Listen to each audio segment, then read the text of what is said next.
Tere! Mina olen Toomas ning selles videos näitan, kuidas navigeerida BIM-Collabi serveri veebivaates.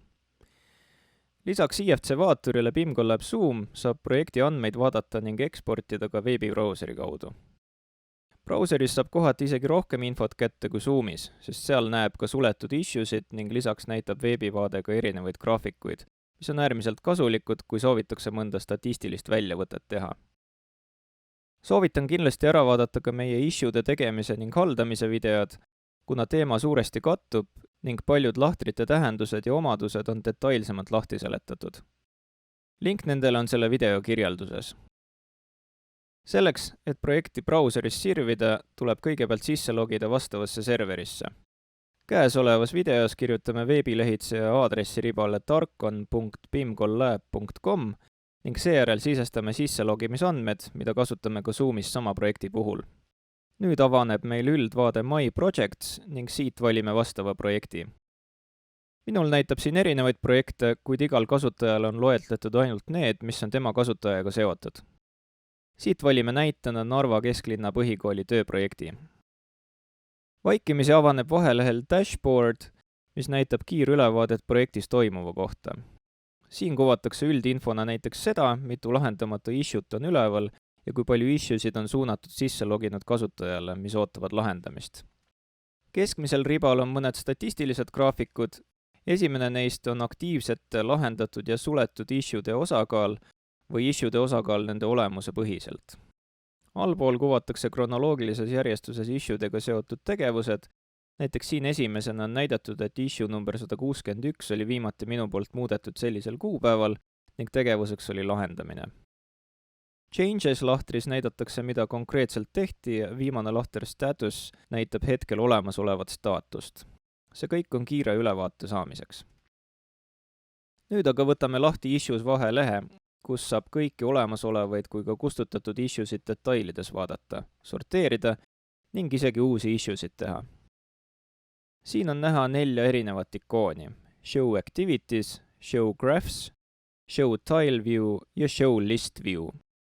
Esimene ikoon reas on Activities vaade. See on sisuliselt sama vaade, mis oli ka Dashboard vahelehel, lihtsalt korraga näidatakse rohkem. Sellel ribal saab muuta sorteerimise alust, Show All näitab kõiki muudatusi, All Open näitab aktiivsete issuede muudatusi, Changed by Me näitab kõiki issuesid, mida kasutaja on muutnud ning filter annab detailse filtreerimise võimalused, aga seda vaatame veidi hiljem. Kolmnurgast järgmine ikoon Show Graphs kuvab meile kõiksugu graafikuid. See on väga hea koht, kust näeb projektiga seotud statistikat. Näiteks kellele oli kõige rohkem issuesid suunatud, kui kiiresti nendega tegeleti, mis on keskmine lahendamise aeg ja nii edasi. Filtri abil saab seda kõike ka väga detailselt sorteerida. Kõikidel issue vaadetel on olemas ka Report nupp, millega saab välja eksportida nii muudatused, graafikud kui ka issuede detailvaated. Oleneb, mis vaateikooni all me parasjagu oleme. Kui ma sellele klõpsan, avaneb aken, kus tuleb valida nimetus ning koostatakse PDF-fail nende samade graafikutega. Seejärel suunatakse automaatselt Reports vahelehele, kus on nimekiri tehtud raportitest. Siin võime need kas alla laadida või kustutada. Alla laadides ja PDF-faili avades näeme samu graafikuid, mis olid ka veebivaates.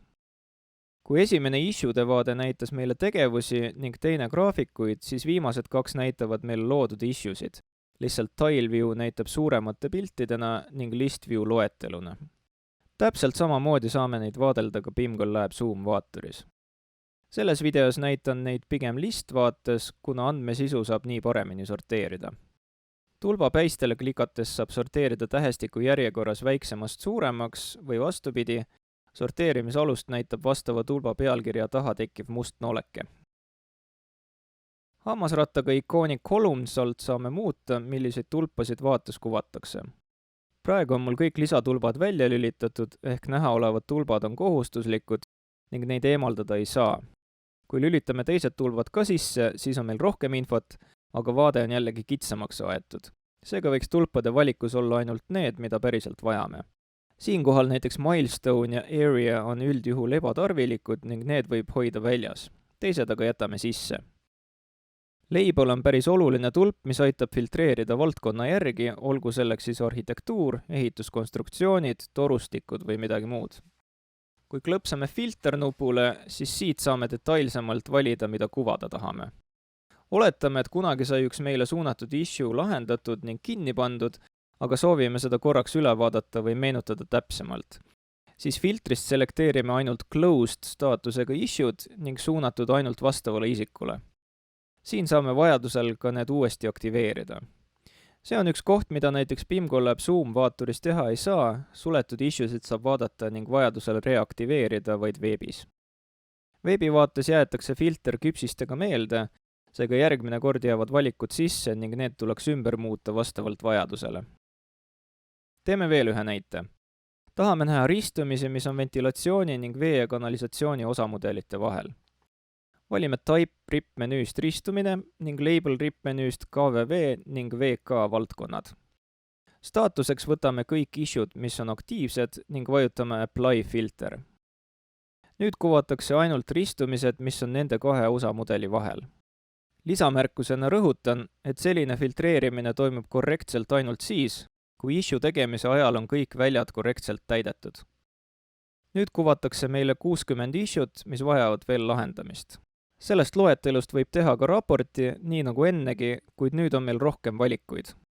Siin saame valida, kas raportis on ka issuede ajalugu, graafikud, nii-öelda suured pildid ja nii edasi. Raporti tegemiseks kulub mõni hetk aega ja pärast seda saab selle alla laadida. Kui nüüd selle avame, siis kõigepealt kuvatakse graafikud, siis issuede lühiülevaade järjest ning lõpus iga issue eraldi, kus on ka välja toodud lisakommentaarid, tegevused ja nii edasi. See on väga võimas tööriist ning tasuks endal katsetada, kuidas ja mis paremini töötab.